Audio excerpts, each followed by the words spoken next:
Welcome back. Well, beef prices have surged to a record high, $9.64 per pound in April. That's a 13% increase from the same month a year earlier.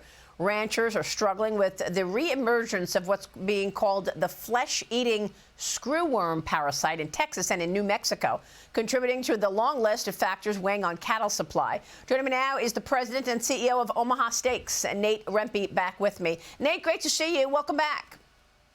Good morning, Maria. And let me start right there. How worried should we be about this screwworm outbreak? Well, we've had two instances, so I think you got to kind of put it in some context. It's happened before. We've eradicated it before.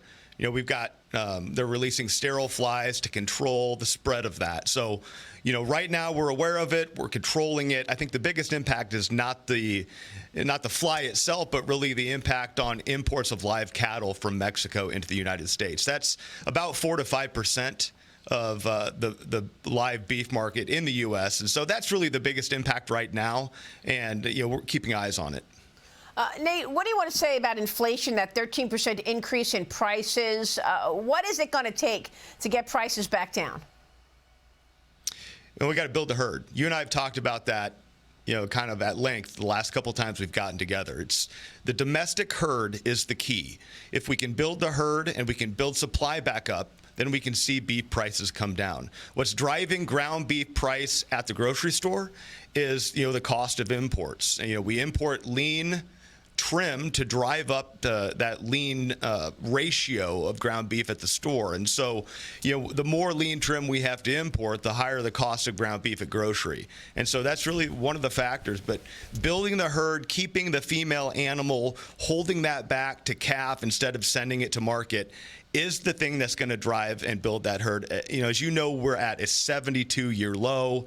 We're looking at, gosh, you know, I think maybe last year when we talked, we were thinking we would see recovery in 27. Now we're into 28, maybe even 29 before we start seeing meaningful herd building happening. Yeah, I mean, this is completely separate and aside from what we've been talking about recently in terms of a spike in the price of oil. I mean, this is specific to meat because of the issues around not enough supply, the herds that you're talking about. Yeah, I mean, energy affects beef too, right? I mean, transportation is a big factor, both on the front side of the supply chain and on the back side. So, you know, it's lots of factors, but at the root, at the core of the issue is the herd size.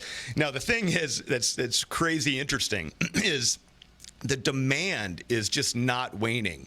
So we're heading into Father's Day. I looked this morning. We're selling a Father's Day package about every 7.5 seconds. Wow. So, you know, America loves beef. I was thinking this morning, you know, beef is magic. It's the only thing I know of that can get my teenage kids to come home, put down their phones, sit at the dinner table, and talk to me. So, you know, I think that's why dads love steak. That's why it's a great gifting. It's a great meal. It brings people together. And so demand is staying high despite supply being dramatically constrained. And I think the big question for economists and people thinking about the beef market and sort of retail beef in general is how long can that persist? How long can the supply stay constrained and demand stay high? How long will consumers put up with that? Absolutely. Great question. So what are some of the big packages, the good packages we should consider for Father's Day? Well, you can see it right there. We've got a $99 gift. You got bacon wrap fillets, you've got chicken, you've got sides. You know, you get that variety. So you get the center of the plate, you got some good sides. I think about Father's Day, you know, in Omaha, we're coming up on the College World Series over the next couple weeks, grilling burgers. I think we've got burgers in that package too. Giving dad steak for Father's Day is just a 5-star lock. I mean, you can click that button and you know that dad is going to love it. And it just goes back to that idea of it's not just food, it's family. It's experiences. It's bringing people together. Now, when you make a steak, do you put steak sauce on it as well, Nate? Absolutely not. Absolutely. I mean, okay, if you're buying a steak that you have to put steak sauce on, forget about it. God help you. You got the wrong steak then. Absolutely. You Nate, do. great to see you. It's not an Omaha steak. if you're putting steak sauce on it. Yeah, good point. Nate Rempe, great to see you. Happy Father's Day to you. We will see you soon, sir. Same to you. And we'll be right back.